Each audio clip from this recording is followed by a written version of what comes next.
Hello everyone, and welcome back to another Hearthstone deck spotlight. My name is Tommy Wave, and today we'll be taking a look at Reinan23's Even Rogue, or Even Pirate Rogue.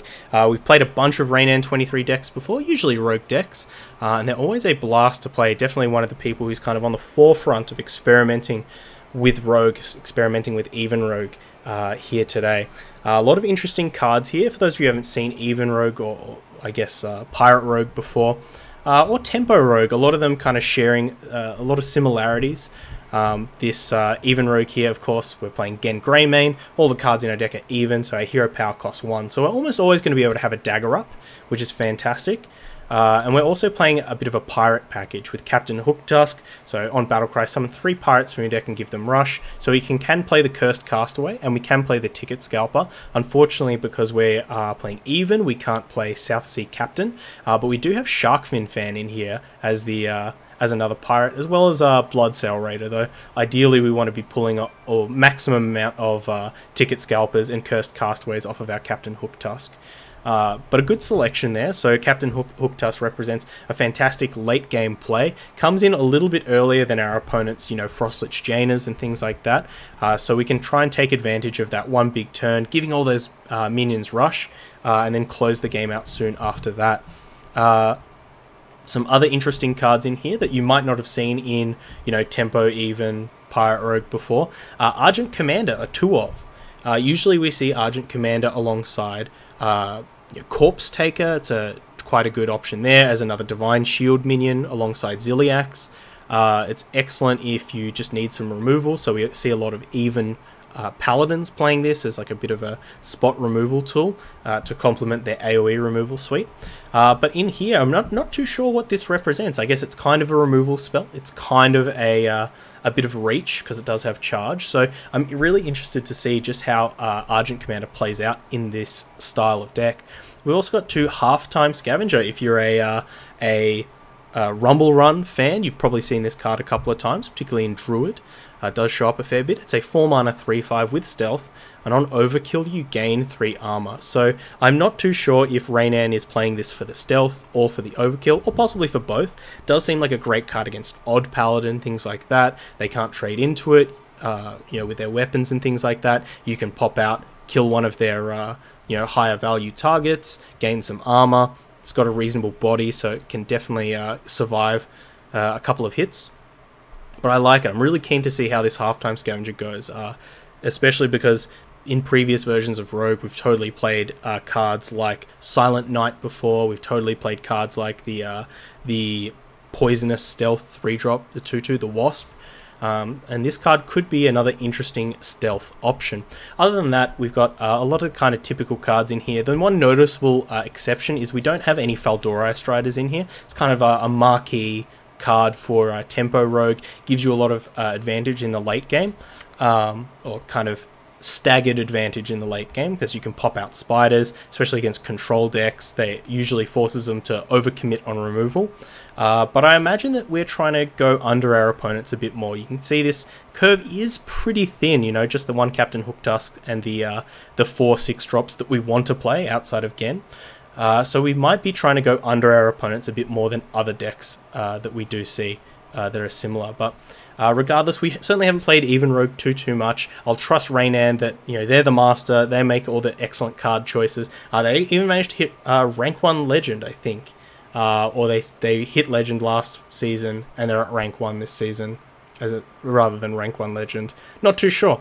Regardless, we're going to jump into this game. We're going to have some fun with these Halftime Scavengers, these Argent Commanders, see how good they are. But other than that, let's try and get some learns. Let's go! Okay, up here against the Priest. I think we'll keep this Knife Juggler. Sap could be interesting against a lot of these Resurrect Priests. Particularly if they try and go for like an early Witchwood Grizzly or something. Sap is pretty good value if they were trying to rely on that Witchwood Grizzly dying and then following it up with a Eternal Servitude. Dagger up. I think we won't attack in here.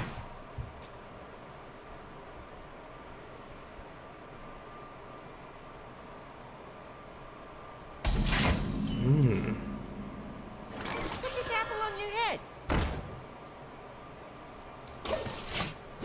pick this charge up. I usually like to be very conservative. Jimbo, what is going on? Good to see you in chat. Base game and 1 month. Wow, that's a really good free-to-play deal. Talking about Final Fantasy 14. Had no idea. Ugh, yuck. Here we go. That's bad, folks. This is where we really need our shark fin fans.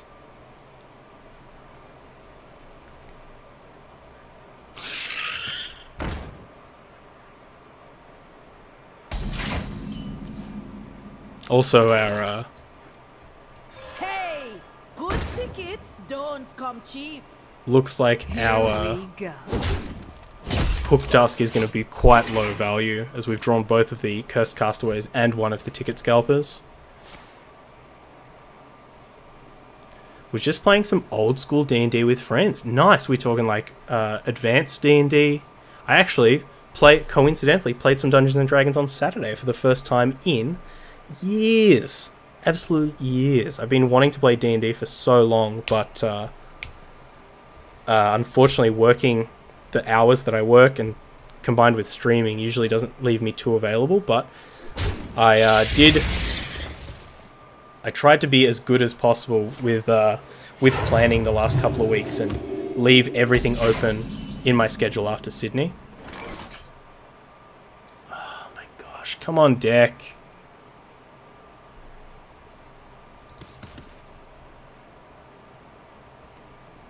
Really?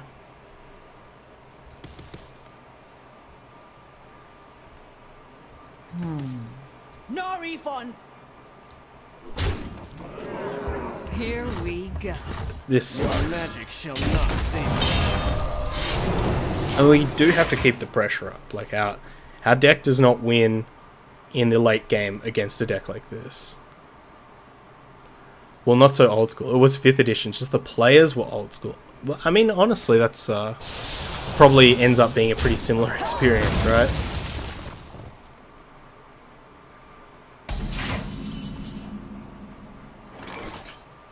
This curse has become our greatest strength. Like, I think people who played, you know, 3.5, 3.8, AD&D tend to play the game like they played the their old games, i.e.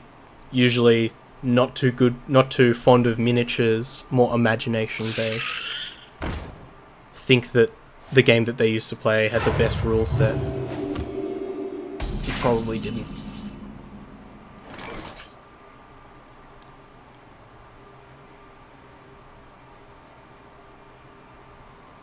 Just gonna go for a Cursed Castaway here. Desperate seas I let me go home. Plus side is if our opponent has a Psychic Stream, puts the Cursed Castaway back into our deck. Maybe they're locked too. I mean, it's it's possible. 8, 9. Is this Cloning Gallery?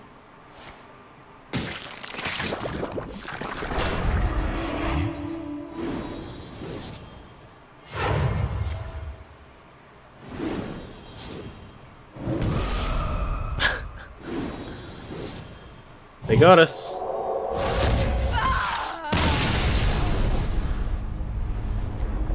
Maybe we should have sapped one of the gargoyles. But that felt yuck. That felt yucky. That draw was yeah, that draw wasn't very great. But still, I mean, that's how the deck goes. We certainly could have drawn better. But our opponent really gave us all the chances in the world to press our advantage, and we just couldn't do it. So, GG's, well played. Touch your back. Alright, up against the Hunter here. Pretty happy to keep these two. Bloodsail Raider, probably our best 2-drop. I want to say.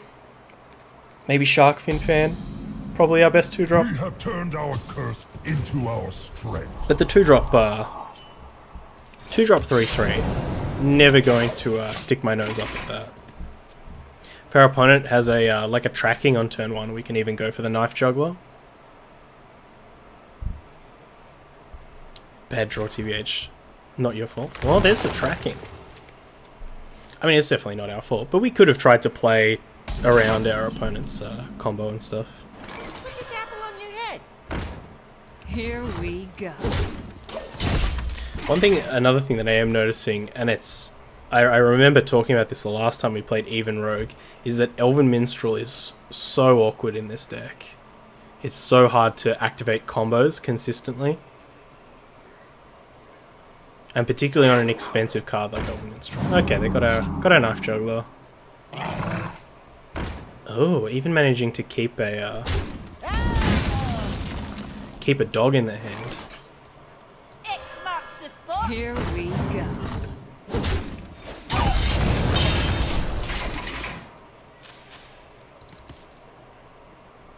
Still have the coins, so they could coin a flanking strike here, and that would be pretty brutal. No, just going for the Master's Call.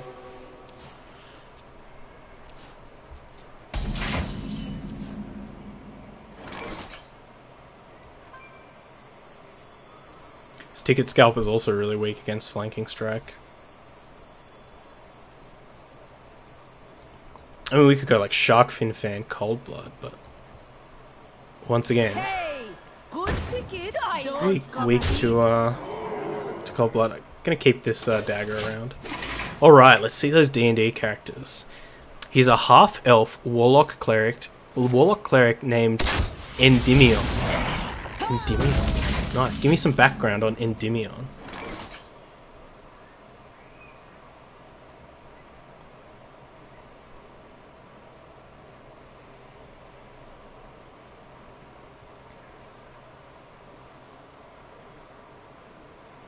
Do we just go like Shark Fin Fan? So many. Sap? options. We can dagger up again?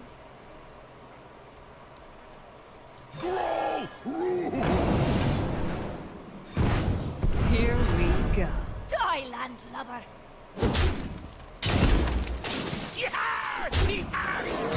It is possible that when we are playing Even Rogue, we need to Hand is too full.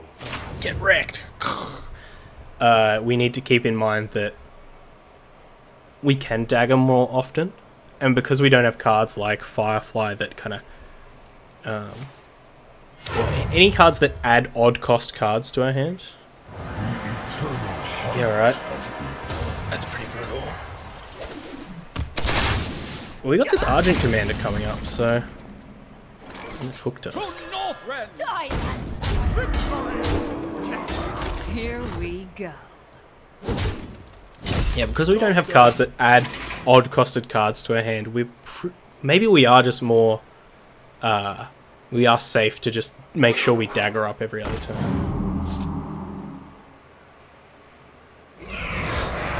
Okay. What are you looking for? Divine Shield? Yeah, okay. Divine Shield's good. I had a tiefling called Madani, who was a poor girl who learnt how to fake being a royalty with creative makeup. She just acted like a princess. Rogue stabby type. I mean, you're telling me that this is not a self-insertion? Like that you... Because you're definitely a princess in real life.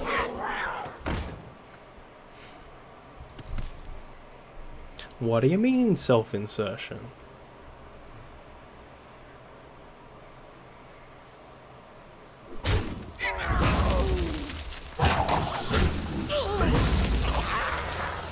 It's a lot of one-drops. It looks like their Master's Call must have been primarily small boys. Desperate seas I roam. Let me go home. Die, landlubber. Here we go. Alright. Looks like we're going to have to lean it quite a lot on Hook Tusk this game. Our opponent is still pretty stocked. Not at all a self-insert. It definitely is a self-insert. I like the story though. It's very good. If you're watching on YouTube, let me know what your favorite D&D character, favorite role-playing character you've ever made is. Eat it! I never fight fear.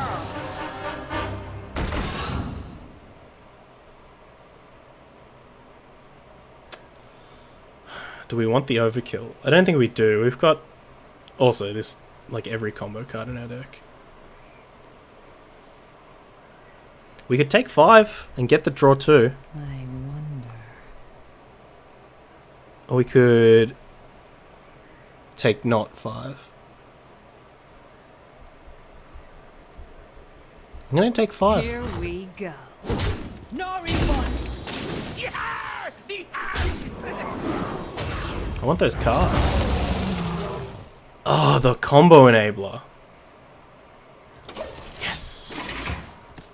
Keeps us... It's like we keep a 2-3 on the board. We take 5. I think we're going to win or lose this game based off of board control, as opposed to kind of getting burnt out over time. Especially with our opponent in Rexar mode.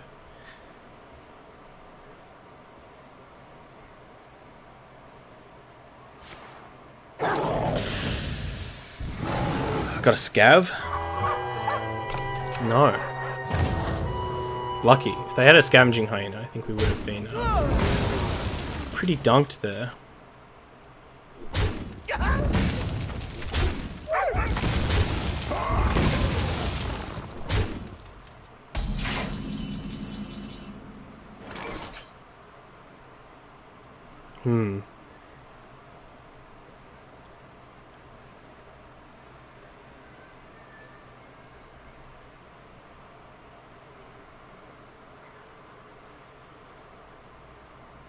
And we can backstab, cold blood, elven minstrel. Alternatively, we just go for like half-time scav, cold blood. Then we attack here. We can dagger back up again. Yeah, I like that. As long as it keeps out arrows. Here we go. Unfortunately, this does die to all of the removal.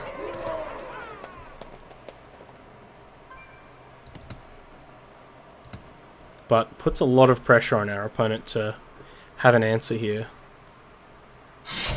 I mean, that's an answer.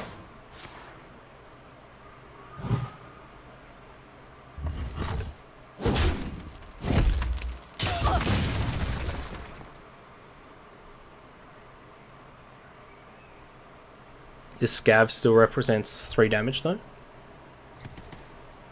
Puts our opponent to 6, 7, 6, 5, 1. Dire Frenzy? Death Coil. Heal. Okay. We got a game. I'm gonna fire off these Elven Minstrels.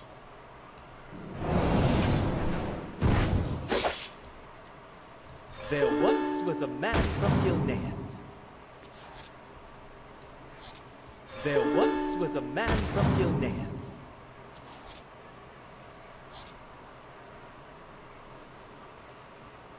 Here we go. Okay. The choice there was, do we dagger up or do we eviscerate? I think I would have just gone for the eviscerate. Make sure we have enough mana next turn to go for the castaway plus something, or yeah, that was a bit of a tough one, but managed to get there. So GG's, well played to our opponent. Did quite a good job at keeping us off, but managed to push through a bit. So GG's. Okay, a bit of an awkward draw here up against the mage with the even rogue. Whilst I would love to keep backstab, especially if we had like a combo piece. I don't think backstab's going to be too useful against these any of these mage lists. Let's just try and find our Sharkfin fans. Toxicologists is not bad, actually. We have turned our curse into our strength. None will survive. Alright, well these toxicologists will not long for this world.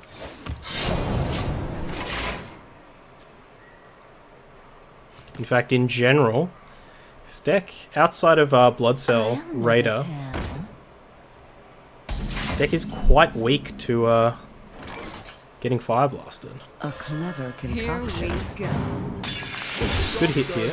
Hopefully this Secret Keeper means it's more of an aggressive, maybe tempo-y based mage deck.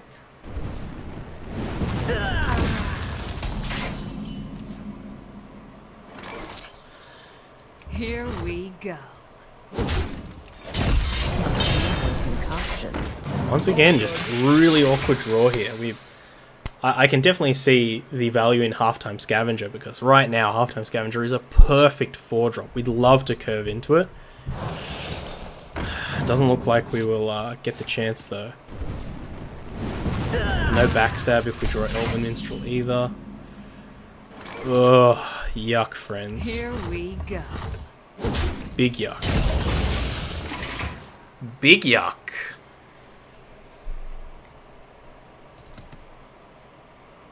We have many secrets.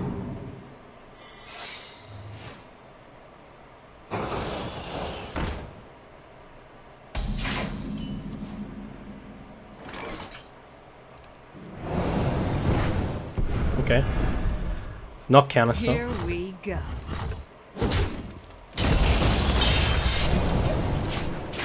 They do get to play another secret for free. I mean, hopefully they don't have many. But we just got to do something to stall the game out. We've also drawn both of the Cursed Castaways before this Hook Tusk. Once again.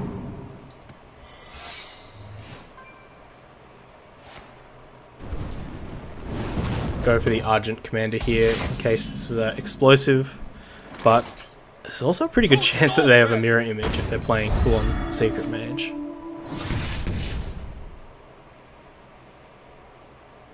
Not mirror image, okay. Alright. Here we go. Okay. The Goad. Welcome to chat. Unlucky? Yeah, we're really not having the greatest draws here, but I mean that's just a product of the deck. Some decks have good draws, some decks need better draws, some decks are consistent, but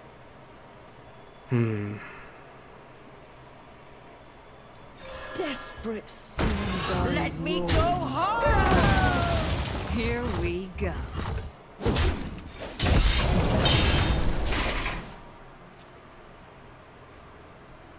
maybe we just need to be more conservative with our mulligans as well.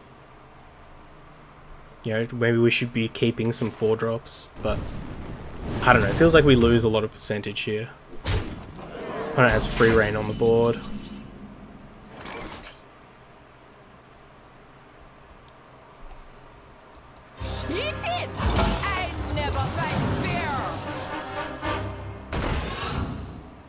Oh. Here we go. No refunds. Here we go. Alright, we got some boys. Given the way that our opponent's been playing, this could be more of a later game secret deck. Like, we could totally get Flame Strike here, yeah. Possible it might be like not spiteful, but maybe a Hand Mage.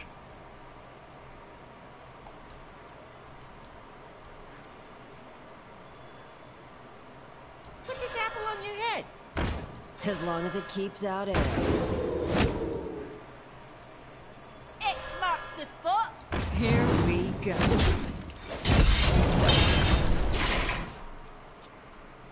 Got our Meteor placing correct? Hmm.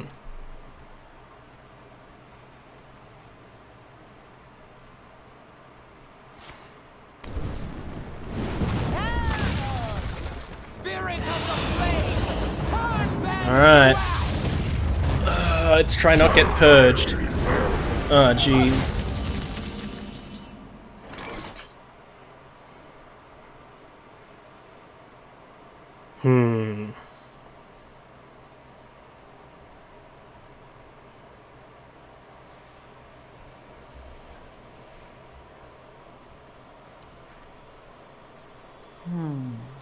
Desperate seas I roam.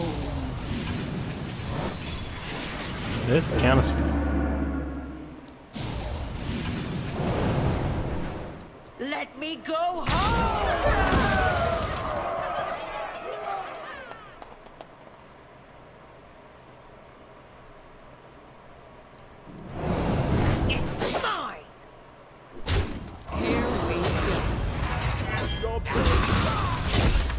Okay. Let's see how many more boom booms our opponent has.